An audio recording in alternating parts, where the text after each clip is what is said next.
تشكيل ولا أسوأ من كابتن أحمد عبد الرؤوف لماتش الزمالك والأهلي في نهائي السوبر المصري، وتشكيل متزن جدا من يستروب للأهلي.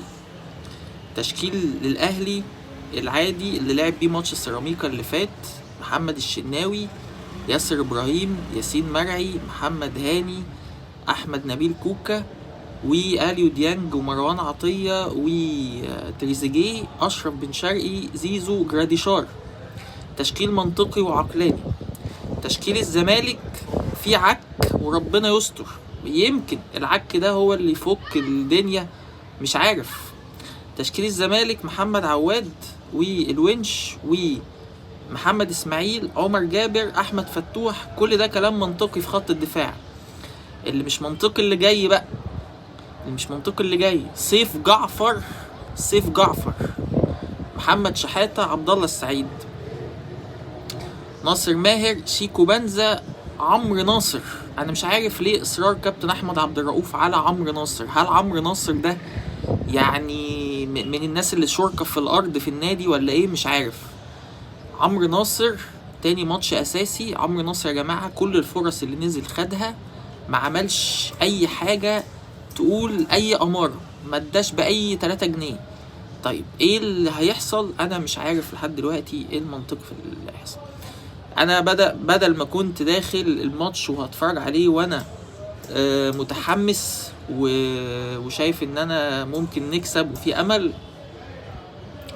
عايز تنزل تكسب الاهلي، انزل هاجم الاهلي على طول وزنقه في نص ملعبه. وهو دلوقتي مفيش احسن من ان انت تنزل تزنقه في نص ملعبه بالدفاع اللي موجود دلوقتي ده. عايزين ايه تاني؟ انا مش عارف. احنا نازلين نعمل ايه دلوقتي؟ يعني سيف جعفر وعمرو ناصر نازلين ناقصين 2 لعيبه. شيكو بنزا اصلا بيلعب بنص لاعب اساسا، فاللي هو انت مش عارف. فانت نازل تقول للاهلي من الاخر اضغط عليا واكسبني وانا هلعب على الهجمه المرتده. طيب يعني بيراميدز عملت له احترام لان بيراميدز فريق قوي، لكن الاهلي مش بنفس قوه بيراميدز. فربنا يستر. بصراحه انا قلقان وخايف دلوقتي. الاول كنت بصراحه مطمن، لكن دلوقتي بصراحه من بعد التشكيله الغريبه دي وانا حاسس ان انا يعني مش مطمن خالص. حتى كنت هنزل اقعد مع اصحابي نشوفه، هنزل اقعد في البيت بقى، مش هنزل ولا نيله، هقعد في البيت واتفرج على الماتش وانا في البيت ونشوف ايه اللي هيحصل. بس يعني اتمنى ان كتير زي دلوقتي من الجمهور الزملكاوي جاله فجأة عدم ثقة وعدم تفاؤل. يا كابتن احمد عبد الرؤوف، احنا كنا يعني متوسمين خير ان انت مش هتطلع حنكوشة زي الاتنين اللي قبلك، لكن يعني هنشوف. يعني اتمنى ان الحنكشة اللي عملها النهاردة في التشكيل ده. يعني ماله سيف الجزيري؟ انا مش فاهم. ماله احمد ربيع؟ انا مش فاهم. انا مش فاهم بجد المنطق. اخوان بتزير على الدكة ودي حاجة كويسة.